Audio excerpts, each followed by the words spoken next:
আসসালামু আলাইকুম। এই যে আজকে আমি দুপুরের জন্য বেগুন আর আলু কাইটে নিচ্ছি। বেগুন দিয়ে আলু দিয়ে শুটকি দিয়ে রান্না করব। এই যে শুটকিগুলা আর এই যে মাছ দিয়েছি আমি। এই যে মাছের মাথা দিয়ে আম দিয়ে টক রান্না করব। মাছ ভিজিয়ে রাখছি। আর আজকে শরীরটাও বেশি ভালো লাগে না। দুপুরবেলায় এই যে কাঁচা আমের শরবত বানাইতেছি, লেবু দিচ্ছি, একটু বরফের ঠান্ডা পানি দিচ্ছি, আর এই যে দুধের গুঁড়া দিব। এখন এই শরবতটা ব্লেন্ডারে ব্যান্ড করে নিব। তাই আপনাদের সাথে শরবতটা হওয়ার পরে শেয়ার করি।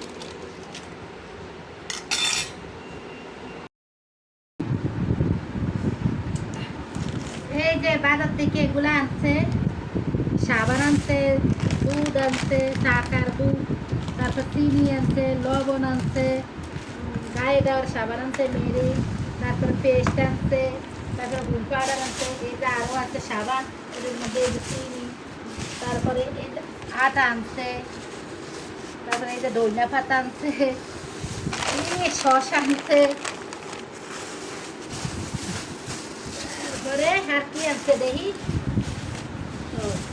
এই যে জিরা আনছে, লং আনছে, তারপরে ইসবগুলোর ভুসি আনছে, ময়দা আনছে, বেসন আনছে, এগুলো আনছে বাজার থেকে। বাজারে এগুলোই পিৎজা বানানোর জন্য পিৎজার ডোটা আগে বানাতে হবে। তো ডোয়ের জন্য আমি প্রথমে নিলাম একটু পাউরুটির মধ্যে দুধ দিয়ে এখন এটাকে নরম করে নিচ্ছি। এখন অ্যাড করব কিছুটা সুজি, যাতে পিৎজাটা একটু সফট হয়। তো পিৎজার ডো বানানো হচ্ছে, একটু সুজি অ্যাড করতেছি।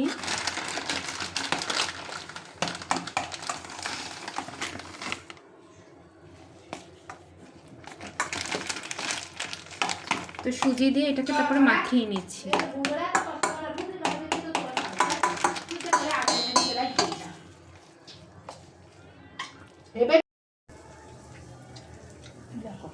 এই তো পিৎজার প্রথম লেয়ারটা তৈরি হয়ে গেছে। আমি এটাকে জাস্ট তাওয়ানির মধ্যে তেল দিয়ে ভেজে নেওয়ার পর এখানে সস দিয়ে এখন চিজের একটা লেয়ার তৈরি করে নিয়েছি। এখন এটাকে অল্প কিছুক্ষণের জন্য একটু ঢেকে দিব।